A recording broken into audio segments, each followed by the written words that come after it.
بسم الله الحمد لله ثم الصلاة والسلام على رسول الله صلى الله عليه وسلم شركة جرائد waxuu ku saabsan yahay dhacdadii shalay galab ka dhacday degmada Holwadaag runtii waa ayaan daro inagoo u dignay hore ugu dignay dad badan tirniino kala duwan gaarsiinay shacabka Soomaaliyeedna u sheegnay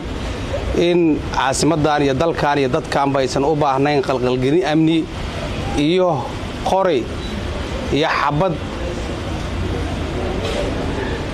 iyo banaanbax rabshad wato oo qoray wato ujeedadiisu ay tahay in caasimadan lagu suurad xumeeyo maqsadka iyo ujeedada laga leeyahay ay tahay in caasimada Soomaaliya Muqdisho laga dhiga meelan ammaan ahayn meelan dawladnimo ka jirin runtii ayaan daray ahayd shalay galab 12 saac baaraya ciidan booliis oo ka tirsan saldhigga booliiska Holwadaag ciidamadaasi maleeshiyaadkaas qalqalgelinta caasimada ka waday oo runtii dabaab hub waaweyn oo kamid yihiin biinaynan arkaysaan watay xabada ku bilaabeen ciidankii hawlgalkaas oo ka bilowday shalay oo bilaabo wuxuu soo gabagabay saaka halkii saac runtii waa ilaahay mahadiis waxaan uga mahad celinaynaa hay'adaha ammaanka shaqada adag ee qabteen iyo ciidanka Soomaaliyeed sidoo kale waxaan uga mahad celinaynaa shacabka Soomaaliyeed oo runtii dadyowga wax magaradka ee ammaanka caasimadan iyo dalkan iyo dadkan aan turaynin qayb kamida dadka caasimada jooga oo dhan ay diideen ama gabi ahaantoodba ay diideen inay u soo baxaan ama qayb ka noqdaan banaanbax qoro wata shacabka caasimada ku nool waxaan leeyahay waa mahadsantihiin boqolkiiba boqol sidaad ammaankiina naftiina iyo maalkiinaba u ilaaliseen ilaahayna waxaan ka rajaynayaa Allah subhanahu wa ta'ala inuu sidaas ku sugo inta waxa dheer waxa waqti dheer ka bacdi Allah u naxariisto wixii ku dhintay wixii ku dhaawacmana Allah caafiyo ayaan leenahay waxa u suura gashay hay'adaha ammaanka inay la wareegaan dhammaan ciidankii dagaalamayay iyo hubkii ay wateen oo sida runtii aad arkaysaan oo halkaan yaala iyo sida gaadiid ay wateen oo iyagana gadaasheena yaalada soo duubteen taasi oo u suura gashay fadliga Ilaahay iyo dadaal ay bixiyeen hay'adaha ammaanku horana waxaan u sheegnay dhahnay shalay maanta maahan eragaas shalay maanta maahan meel ku guntada shalay maanta maahan hadaa shalay ku baxsatay in aan taxabad rido ciidan dawladeed ka hortimaado amni darro ka shaqayso ku fakatay maanta kuma fakanaysid waana lagu sheegay waana lagaaga digay shalay maanta maahan eragaas guntada oo ogaada runtii ma dheereen isbuuc ka hor ay ahayd markaan u digaynay oo dhahaynay war banaanbax uma socotiina waxa u socotaan xabad dagaal iyo caasimadan iyo dalkan iyo dadkan iyo dad Soomaaliyeed inay ku dhintaan ilaahay ma qadarin inay qaataan taladeeni iyo wacyigelinteeni iyo waanadeeni aan fariin inay qaataan waxa qadareed wixii dhacay runtii waa wax laga xumaado inagoo digayno u sheegayno dhahayno war shala maanta ma ahan sidaad moodaysaan ma ahane ay isku dayinina in qora qaadataan amni darro ka shaqaysaan ka waantoob anagoo dhahaynay isku dayeen runtii waxay heleen jawaabtii ay mudnaayeen oo ay siiyeen hay'aduhu ammaanku waxaan leenahay dad yow ku fakaraya sidaan oo kale iyo sida la midkaana waxaan leenahay ka foorjignaada caasimadan waa ka dhamaatay qof inuu inta qori soo qaato uu yiraahdo waxaan uga hor imaanayaa dawladnimo waxaan uga hor imaanayaa sharciga iyo qaanuunka waa ay ka dhamaatay Soomaaliyana waxaan rajaynaynaa inay qaado wado dawladnimo oo rasmiya iyo dawlad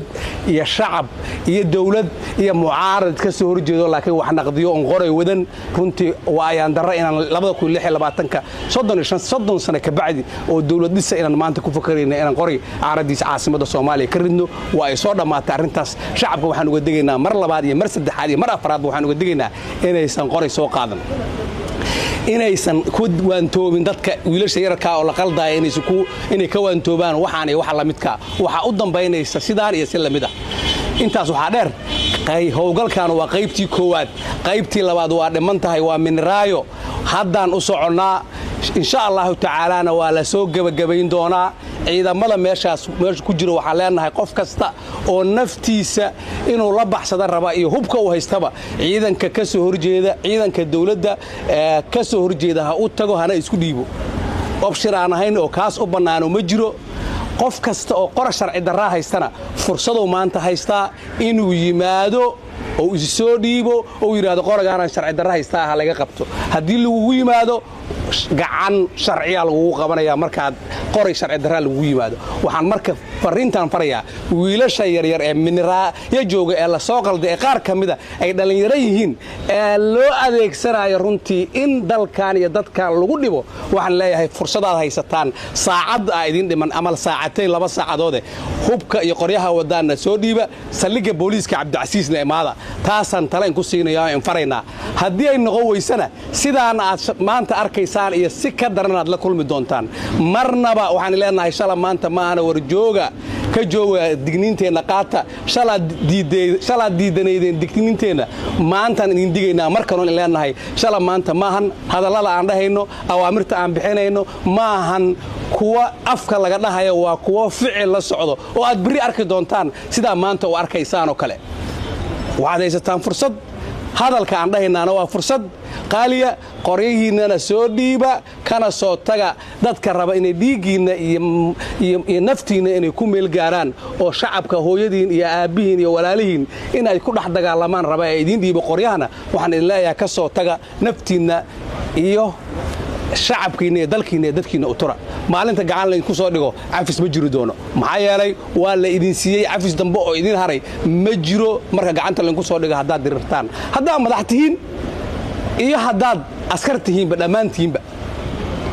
waxaan leenahay fursadda ugu dambaysa haysataane ka taxadara hubkana soo dhiiba intaas waxaa dheer waxaan shacabka caasimadda ku nool mar kale uga taxsiyeynayaa wixii dhacay waxna qabta maahan wax maaragtay laga wanaagsanaayay ahaayeen waan la xanuunsanaynaa in xalay hooyooyin Soomaaliyeed guryahooda ugu tagay madfac runtii waa wax xanuun ah wayna xanuujinaysaa wayna dhibaysaa waxaan leenahay Ilaahay ha idin booga dhayo qof kasta oo muwaadin oo caasimadan jooga wixii xala dhacay wax ku gaareenna saldhigyada biliiska ha tago ha rajis gareeyo ha israjis gareeyo saldhigyada biliiska meel kasta caasimadda kamid ah u furan referto inuu soo qaato qofkaas dhigiisu hadur ma ahan insha Allah ta'ala waa la xisaabina waana lagu xisaabtami doonaa shacabka caasimadda ku nool waxaan leeyahay sidaad ammaanka nooga shaqayseen waa ku mahadsantihiin boqolkiiba 200 aad ku mahadsantihiin waxaan leeyahay dhalinta Soomaaliyeed ee dalkan iyo dadkan adinka oo hari doona ee dalkan iyo dadkan ilaashada marna yaan layn ka dhigan xaaba lagu danaysto waa mahadsantihiin Allah subhanahu wa ta'ala waxaan ka rajaynayaa inaga inuu naga dhigo kuwa idinkana inuu ka dhigo kuwa talada iyo waanada qaata inagana Ilaahay inuu ka dhigo kuwa aan ka daalin qarankan iyo dalkan iyo dadkan inay u shaqeeyaan waa mahadsantihiin mar kale waxaan leeyahay dadka siyaasiyiinta ee qalalaasaha isku dayaya ka jooga shalay maanta maahan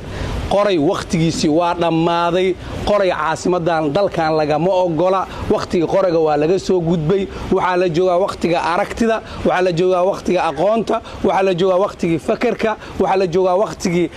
qofka uu ka xigmad iyo aqli iyo karti badan yahay uu dalkan iyo dadkan ugu adeegayay dalkan doorasho u aaday qorayga soo dhiga aragtidiina iyo siyaasadiina aadan leeyahay kuwa gartana waa mahadsan yihiin runtii 2026 in la joogo aysan suurtagelaynin in qorax lagu raadiyo waa mahadsan yihiin kuwa garan waayana gacan